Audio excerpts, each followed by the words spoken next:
दोस्तों आइए आज हम छत्रपति शिवाजी महाराज के बारे में कुछ इंटरेस्टिंग फैक्ट्स पर नजर डालेंगे। तो चलिए शुरू करते हैं। दोस्तों क्या आप जानते हैं छत्रपति शिवाजी महाराज का नाम भगवान शिव से नहीं लिया गया था, बल्कि एक क्षत्रिय देवता से लिया गया था। इसी तरह के अमेजिंग फैक्ट्स को जानने के लिए बने रहिए वीडियो के अंत तक। अगर आप हमारे चैनल पर नए हैं तो हमारे और आपके favourite channel the curious diary को सब्सक्राइब करने के साथ अपने दोस्तों के साथ शेयर जरूर कीजिएगा। दोस्तों छत्रपति शिवाजी महाराज बहुत ही बुद्धिमान थे और उन्हें ये कतई मंजूर नहीं था कि लोग जात पात के झगड़ों में उलझे रहें। वो किसी भी धर्म के खिलाफ नहीं थे। उनका नाम भगवान शिव के नाम से नहीं, लेकिन एक क्षत्रिय देवता शिवाई से लिया गया है। क्या इससे पहले आपको ये फैक्ट पता था? कमेंट करके जरूर बताइएगा। क्या आप जानते हैं छत्रपति शिवाजी महाराज को नौसेना के पिता यानी कि फादर ऑफ नेवी क्यों कहा जाता है? दोस्तों उन्होंने एक शक्तिशाली नौसेना का निर्माण किया था, इसलिए उन्हें भारतीय नौसेना के पिता के रूप में जाना जाता है। अपने अर्ली स्टेजेस में ही उनको नौसैनिक बल के महत्व का एहसास हो गया था, क्योंकि उन्हें यकीन था कि ये डच, पुर्तगाली और अंग्रेजों सहित विदेशी इन्वेडर्स से इंडिपेंडेंट रखेगा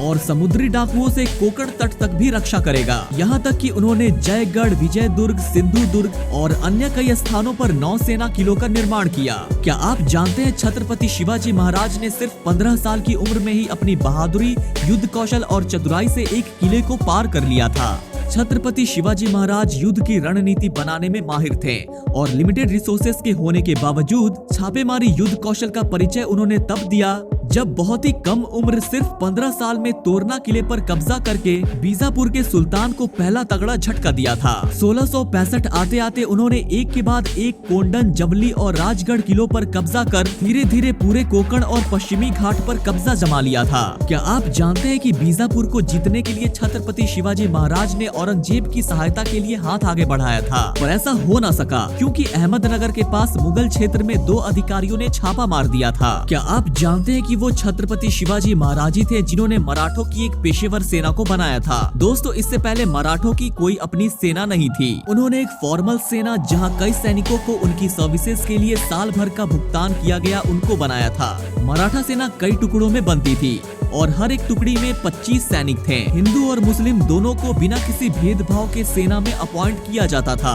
दोस्तों क्या आप जानते हैं छत्रपति शिवाजी महाराज ने शुरुआत से महिलाओं को सम्मान दिया और दर्जा दिया और इसके लिए सख्त कानून भी बनाए गए थे। वो महिलाओं के सम्मान के कट्टर समर्थक थे। उन्होंने ही महिलाओं के ऊपर हुए अत्याचार और उन पर हुई हिंसा या हरासमेंट का अपोज किया था। उन्होंने सैनिकों को सख्त इंस्ट्रक्शंस दिए थे कि छापा मारते वक्त किसी भी महिला को नुकसान नहीं पहुंचना चाहिए। यहाँ तक कि अगर कोई भी सेना में महिलाओं के अधिकार का उल्लंघन करते वक्त पकड़ा गया तो गंभीर रूप से उसे दंडित किया जाएगा। क्या आप जानते हैं कि छत्रपति शिवाजी महाराज पन्हाला के किले की घेराबंदी से कैसे निकले? पन्हाला किले की घेराबंदी से भागने में छत्रपति शिवाजी कामयाब हुए थे। इसके पीछे की एक कहानी है, वो ये कि जब शिवाजी महाराज सिद्दी जौहर की सेना द्वारा पन्हाला किले में फंस गए थे, तब इससे बचने के लिए उन्होंने एक प्लान तैयार किया और फिर उन्होंने 2 पालकियों की अरेंजमेंट्स की, जिसमें एक नाई शिव नहावी को बैठा दिया जो बिल्कुल ही शिवाजी महाराज की तरह ही दिखता था और उसे किले से बाहर का लीडरशिप करने के लिए जाने को कहा। इतने में दुश्मन के सैनिक नकली पालकी के पीछे चले गए और इस तरह से वो 600 सैनिकों को चकमा देकर भागने में कामयाब हुए।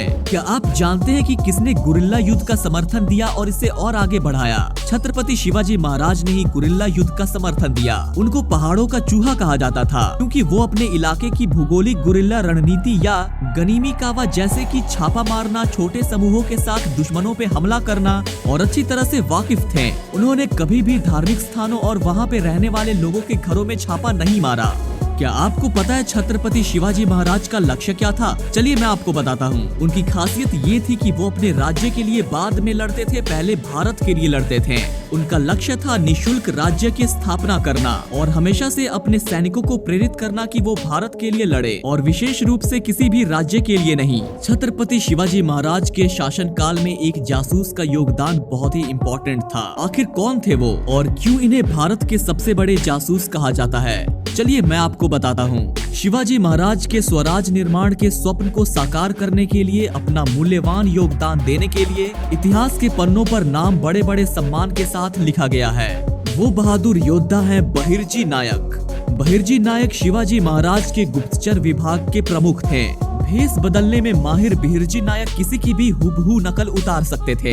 भेस बदलने के बाद उनको पहचान पाना नामुमकिन ही था। कहा जाता है कि भेस बदलने के बाद केवल शिवाजी ही महाराज ही उनकी पहचान कर सकते थे। बिरजी नायक की लीडरशिप में उनके नीचे काम कर रहे गुप्तचर देश के कई हिस्सों में फैले हुए थे। बीजापुर, पुणे, दिल्ली, कर्नाटक इत्यादि स्थानों पर ये गुप्तचर इस तरह अपना काम करते थे कि किसी को भी कानो कान खबर नहीं होती थी कि ये सब गुप्तचर हैं। इसी तरह उन्होंने कई मौकों पर अपने महाराज का युद्ध में साथ दिया, जैसे कि अफजल खान की मृत्यु, शाहिदशाह खान, शिवाजी महाराज और औरंगजेब जैसे क्रूर राजा के चुंगल से छूटकर आगरा से सैकड़ों मील दूर अपने राज्य में सुरक्षित वापस आना भी है। यही वजह है कि उन्हें भारत का सबसे बड़ा जासूस माना जाता है।